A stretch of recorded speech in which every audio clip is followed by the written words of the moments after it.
If you can't get beyond your body, and your attention is on your body, then you're matter trying to change matter. If you're thinking about your cell phone and your partner or your kids, or none of these are bad, but if you can't get beyond them, they own you. If you're thinking about how much time it's going to take or how much time the meditation is going, you haven't dissociated from the very world of three-dimensional reality to create something differently with. So that process of overcoming ourselves, that process of overcoming is the process of becoming. As an example, people stand on the stage, and they tell their testimonials, their stories at our events, whether it's stage 4 cancer, blindness, deafness, MS, lupus. We've seen just about everything. Parkinson's. So many people say, I really believe that this information, or that you could actually create a better life for yourself, or you could heal yourself. I always believed that it was true, and I saw the testimonials of other people. I've read the information. I saw the scientific research. I just never believed it could happen to me, or that I could do it. Now, this is a big moment. This is the moment you come out of the bleachers and you get on a playing field, because in order for that person to prove that their mind can affect their body, they would have to show up every day and do the work. If they don't show up, then they don't believe it's possible. They do show up every day.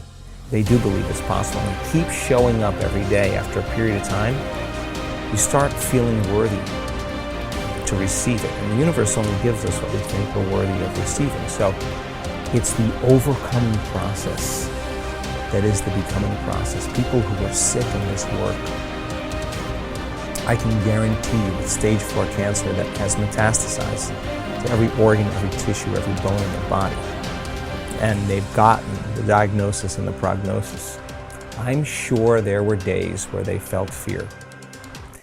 And they had to make one of two choices, to either do the work or surrender to fear. And they showed up that day, and they overcame their fear a little bit more and surrendered to love. That's a victory. There were days where I'm certain they didn't feel good. They didn't feel physically good, and I know that it was probably hard for them to think greater than how they felt. They couldn't do that if they were still their body. They would have to get beyond their body in order to change, and they showed up that day and they overcame their body a little bit more. And I'm sure there were days where they had self-doubt. In fact, many of them, their disease got worse before it got better, and they could have easily listened to their family and to the voice in their head that said it's not working. But they showed up anyway, and they did the work, and they overcame their doubt that day. And I know there were days where they thought they didn't have enough time because they had children and work and all kinds of obligations, but they made time. And it was the overcoming that actually created the becoming. And so they weren't visualizing anything. They weren't affirming anything. They were changing. Now, many of them would have a great meditation, get up feeling wonderful, feeling like connected to the emotions of their future, and their sleeping patterns got better, had more energy, their pain diminished, but their blood values and their scans were still the same. They didn't say, oh, well, I kind of got a little bit better, but this doesn't work. That would be the old self, returning back to the old personality. They were more concerned about what they still had to change about themselves in order for their health to change.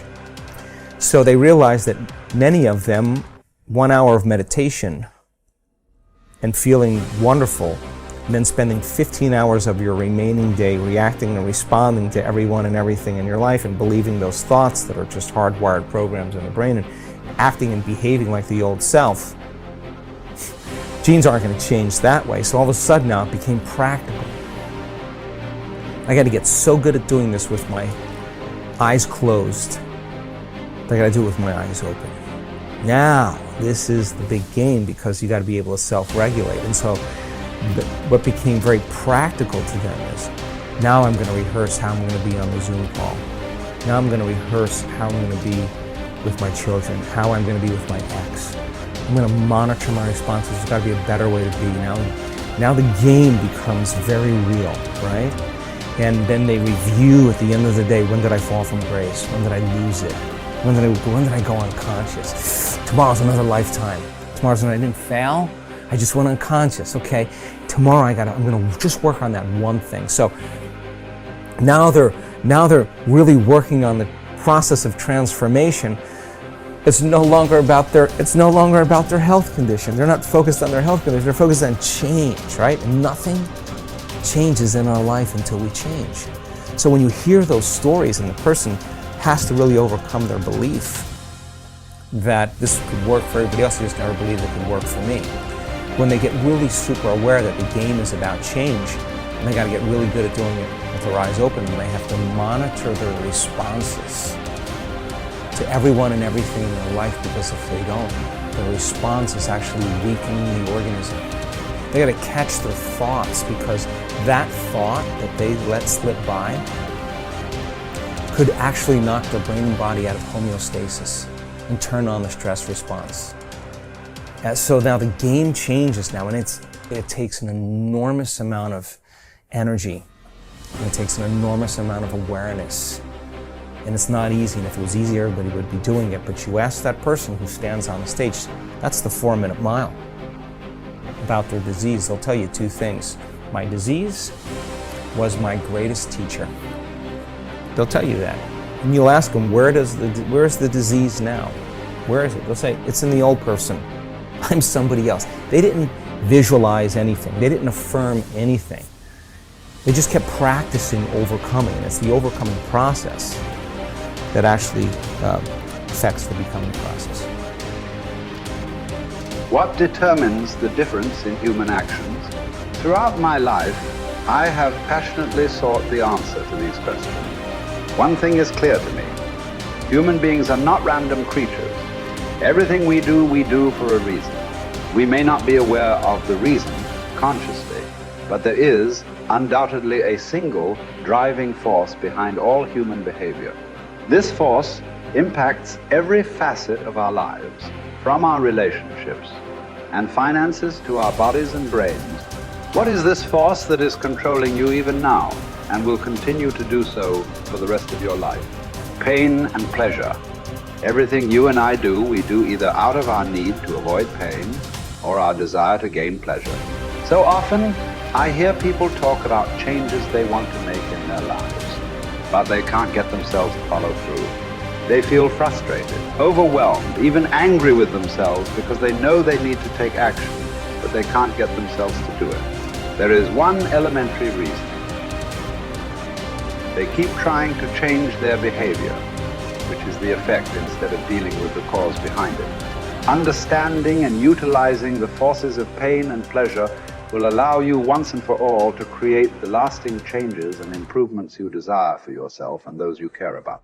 Failure to understand this force dooms you to a future of living in reaction like an animal or a machine.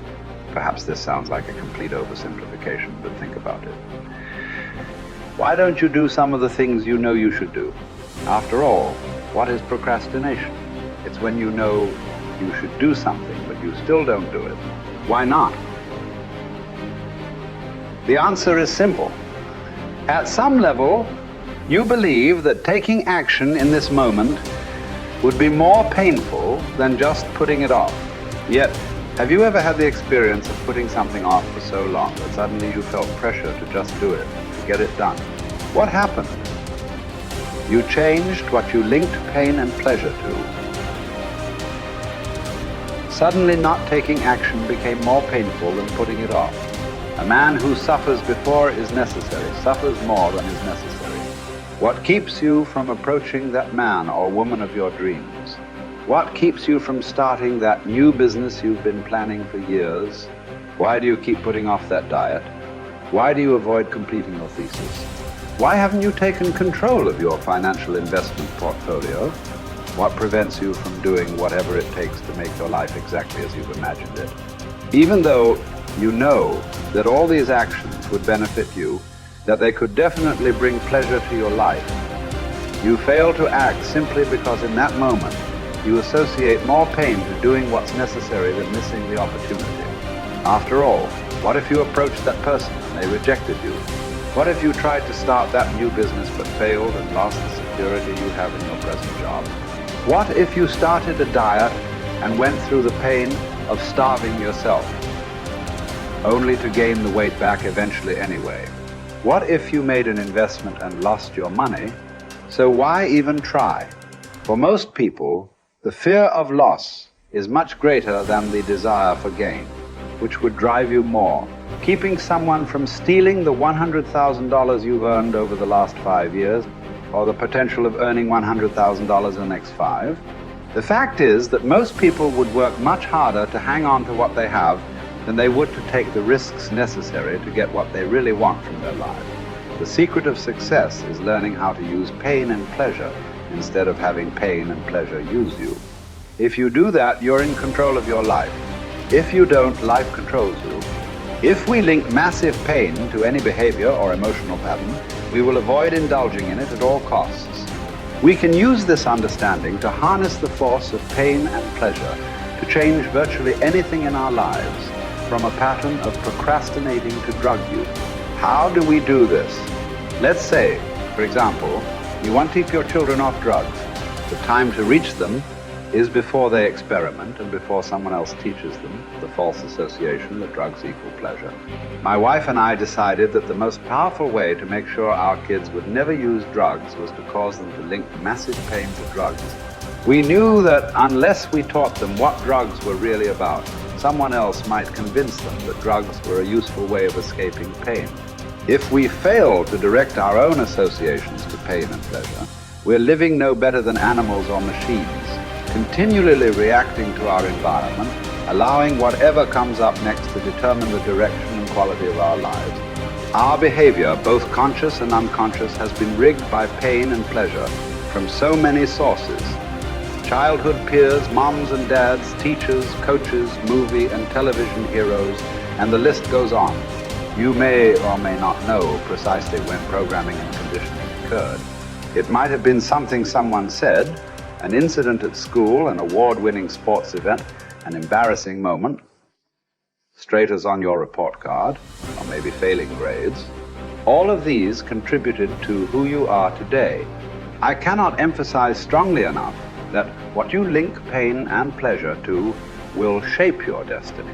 As you review your own life, can you recall experiences that formed your neuro-associations and thus set in motion the chain of causes and effects that brought you to where you are today? What meaning do you attach to things? If you're single, do you look upon marriage wistfully as a joyous adventure with your life mate? Or do you dread it as a heavy ball and chain? As you sit down to dinner tonight, do you consume food matter? Of factly as an opportunity to refuel your body? Or do you devour it as your sole source of pleasure?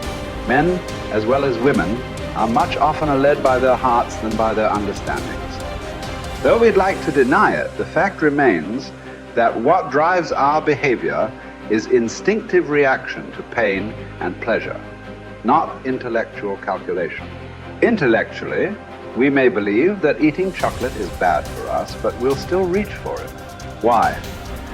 Because we're not driven so much by what we intellectually know, but rather by what we've learned to link pain and pleasure to in our nervous system. It's our neuro-associations, the associations we've established in our nervous systems that determine what we'll do. Although we'd like to believe it's our intellect that really drives us, in most cases our emotions. The sensations that we link to our thoughts are what truly drive us. Many times we try to override the system. For a while we stick to a diet. We finally pushed ourselves over the edge because we have so much pain. We will have solved the problem for the moment. But if we haven't eliminated the cause of the problem, it will resurface.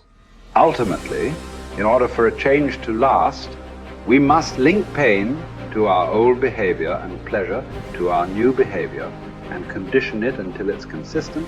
Remember, we will all do more to avoid pain than we will to gain pleasure. Going on a diet and overriding our pain in the short term by pure willpower never lasts simply because we still link pain to giving up fattening foods. For this change to be long term, We've got to link pain to eating those foods so that we no longer even desire them, and pleasure to eat more of the foods that nourish us. People who are fit and healthy believe that nothing tastes as good as thin fields, and they love foods that nourish them.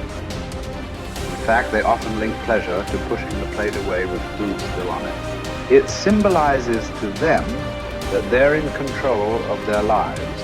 The truth is that we can learn to condition our minds, bodies, and emotions to link pain or pleasure to whatever we choose. By changing what we link pain and pleasure to, we will instantly change our behaviors. With smoking, for example, all you must do is link enough pain to smoking and enough pleasure to quitting. You have the ability to do this right now, but you might not exercise this capability because you've trained your body to link pleasure to smoking, or you fear that stopping would be too painful. Yet, if you meet anyone who has stopped, you will find that this behavior changed in one day. The day they truly changed what smoking meant to them,